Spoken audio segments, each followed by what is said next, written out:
rules. First, respect everyone by listening attentively when you speak. 2. Participate actively in discussions and activities. 3. Raise your hand before speaking or asking questions. 4. Support and encourage your classmates during your activity. Okay, thank you, Mr. Kabin. So, is our classroom rules are here? Yes, sir. Okay, so I hope that these rules will be followed until the end of our meeting. So now, class, let's have an activity. So I have here a white paper, a whistle, and myself. So when I raise a white paper, you will clap. And if you hear a whistle, you will punch. And if I make an action, you will imitate or copy my action. So it is clear, class? Yes, sir. Okay, so this time. Okay, so are you ready? Yes, sir. Okay, so let's start. Okay, so.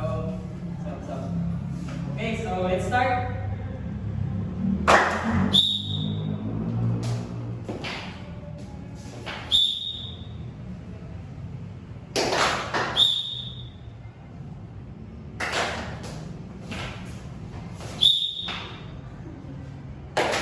Okay, that's enough. So you may now take your seat.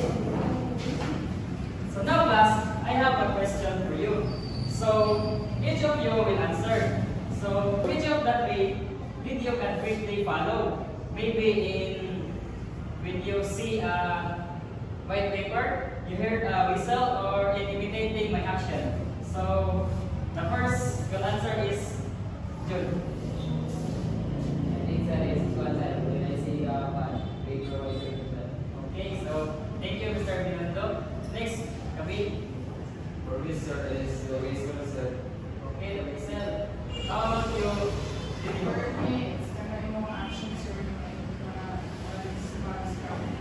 Okay, next, David.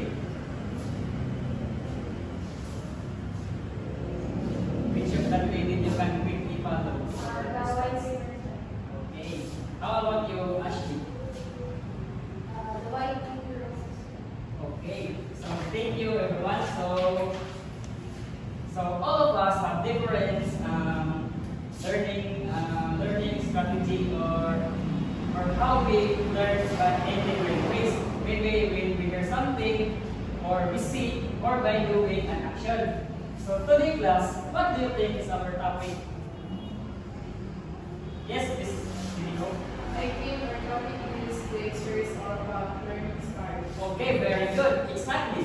Unihope is correct. So now, let's give Unihope a round of applause.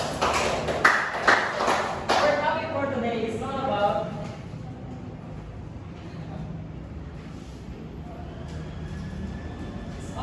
learning style.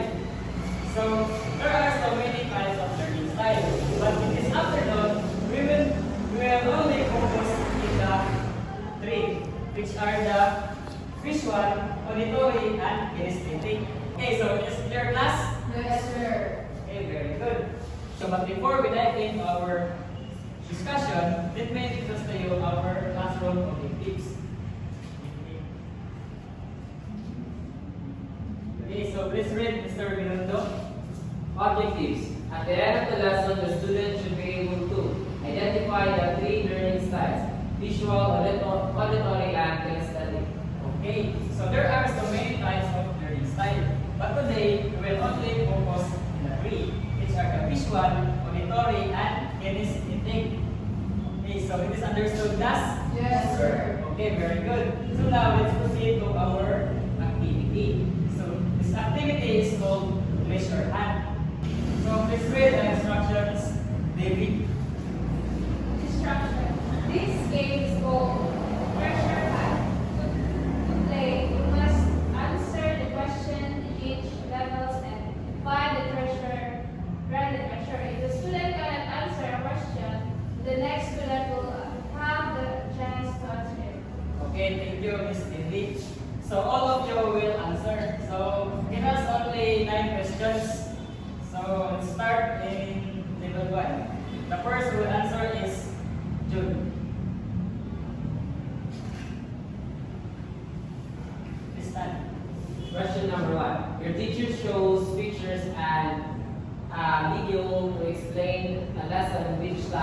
learner would understand this best.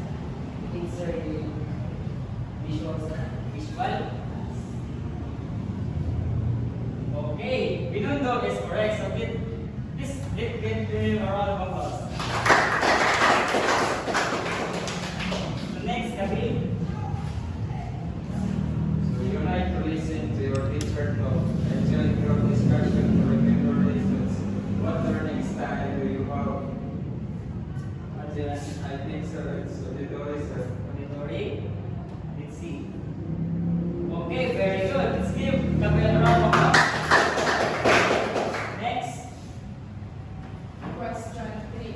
A student learns better when they do experiments, play games, or act out stories in class. What kind of learner are they? My answer is here is kinesthetic. Okay, very good. Next, Debbie. Your classmates find it hard to learn by just looking the next post or notes, but they understand everything quickly when the teacher explains it loud or when they talk about with friends. What learning style do they have? Auditory, sir. Auditory. Okay, correct. Next, Your friend finds hard to learn by reading a book, but they understand quickly when someone explains the lesson out loud.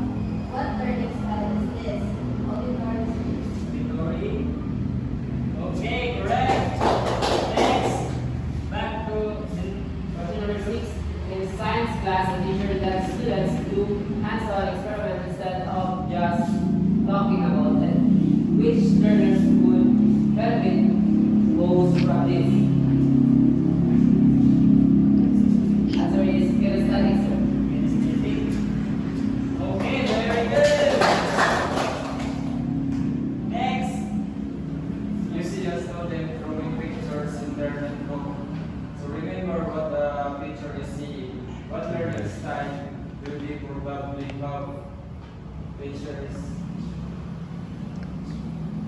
visual. visual. Sir. Okay, let's see. Okay, very good. Let's give a round.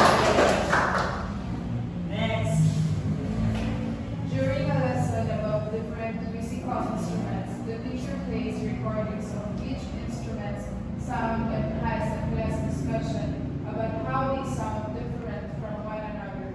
Which type of learner will understand this lesson best? Auditory, sir. auditory. Okay, very good. And last, Miss You Pareja. need to teach your classmates how to make a simple paper airplane. They don't care about looking at diagrams or listening to long instruction. They want to try making it themselves right away. What learning style do they have? Which one, sir? Visual. Are you sure? Can you study? Kinesthetic. So let's see if it is kinesthetic. Okay, very good. So that is the last number. Okay, so congratulations class. You find that there. So let's give yourself a round of applause. Okay. So now let's proceed to our quiz. So please get one more sheet of paper.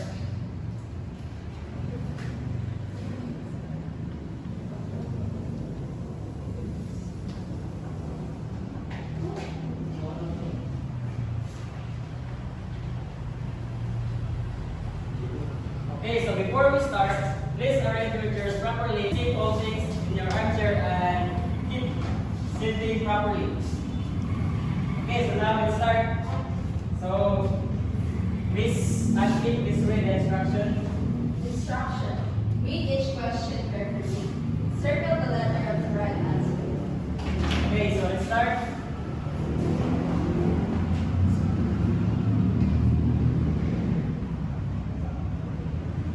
Dan?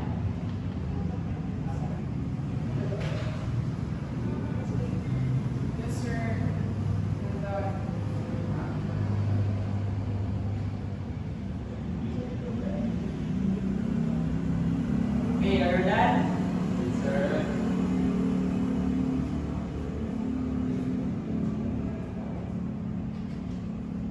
Okay, are you done? Yes, sir.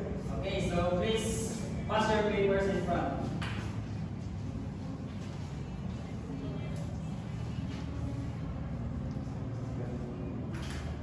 Okay, thank you everyone. So now let's proceed to our assignment. So our assignment is write a short paragraph, 5 to 7 sentences, answering this question. What is your learning style and how does it help you learn better in class? So this will be passed this meeting class. So did you get it? Yes, sir. Okay. So before we end this meeting, let's have the criteria for our assignment. So please read, Mr. Minundo. Criteria. Content. 5 points. Clearly explains learning style and how it helps in class. Ideas are quick and clear. 3 points. Explains learning style but ideas are not very clear or complete. 1 point. Ideas are unclear or incomplete. Organization. 5 points. Has 5 sentences. Ideas are organized and easy to follow. 3 points. In less than 5 sentences or ideas are slightly unclear. 1 point. Very short and disorganized. Grammar and spelling. 5 points. Not no or very few grammar and spelling errors. 3 points. Some grammar and spelling errors but understandable. 1 point. Many errors that make it hard to understand. Okay, thank you, Mr. Binondo. So that's all for this afternoon. Okay, so goodbye class. Bye, Bye, sir. sir.